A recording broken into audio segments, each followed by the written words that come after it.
really know how I got started. Like every other kid that wanted to do this. Shawn Michaels had a wrestling school. I went to go see how much it was. It was way too expensive for my poor ass. So I got trained by Ken Johnson, who originally was Shawn Michaels' head trainer at his school with Paul Diamond and a couple other guys. And I trained with Jose Lothario and Dusty Wolf. And we got trained in 1999. The beginning of my training. You never ever stopped learning or training. So.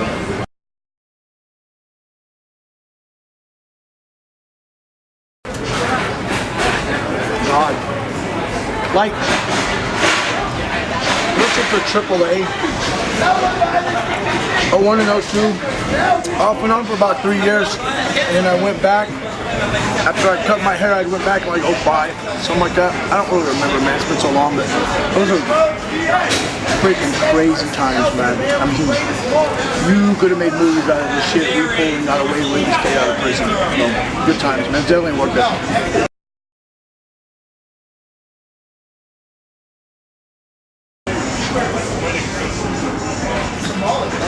North and South, North Texas, South Texas, everybody talking shit about whose wrestlers are better and why the North Texas crew was better than the South Texas crew. You know, everybody's bickering and arguing, and it was dumb. And then I think that's what's changed over the years is like now everybody's putting each other over the way it should be, you know what I mean? Like me and Mike Fox, that's the name that pops out of my head. Mike was Mr. North Texas, you know what I mean? I kind of became Mr. South Texas, and we just, once we clicked, we're like, man, that's what all the hype was about. It was that mutual respect, and there's a lot of other guys, Tim Storm, Action Jackson, Eddie Craven, you know, so on and so forth, I forgot anymore, but it was cool, man. It was real cool. It was cool how it's come together, but it was real divided, dude. It was like fucking gang warfare. They hated us and we hated them, and there was a lot of talk. And it was dumb because it was just kind of the beginning of, like MySpace and Facebook. You know what I mean? So you didn't directly talk to somebody. It was like, well, Johnny and Jimmy Beam are dickheads, and then, you know, nowadays you'll just hit somebody up and go, hey man, you got a problem? It's always, you know, social media. There was none of that. So, you know, it is wrestling, man. You tell a wrestler at 9 o'clock, everybody's going to know by 9:15, so.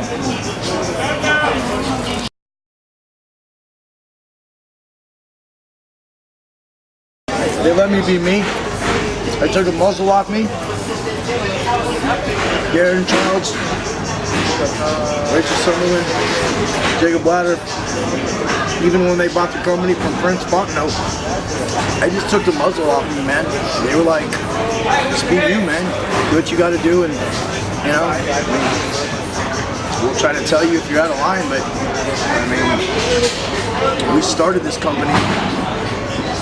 One of the bloodiest nights ever was the first night when we started this. There was me bashing a chick in the head with a chair and then wiping her blood with a feminine product, pulling it out of my boot, wiping her blood with a feminine product, feminine, how do you say it, feminine, and smearing it on my face. That's how this company started.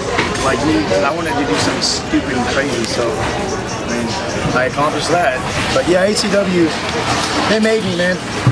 They brought the people to me, gave me the chance to wrestle like Daniel Bryan and Antonio Cesaro and Casso Ono and Jerry Lynn, obviously. God, Scotty Riggs, you know, and just from there, you know, it's just I've had anybody who's anybody, you know what I mean? I mean, you see all these guys that I got to get in the ring and compete with them and show that I belonged. And, you know, and I didn't have to go anywhere. I just had to drive to where they were at, and I got to rock. You know what I mean? It's crazy because a lot of people have to travel to do that stuff, and it was right in my backyard. For some reason, I fell in it. Nigel McGuinness, like I fell into it, and they trusted me. It was kind of like, you know what I mean? They let me say, okay, we're gonna let you start this game at quarterback. We're gonna see how you do, kid. And I rattled off like 15 wins in a row. I mean,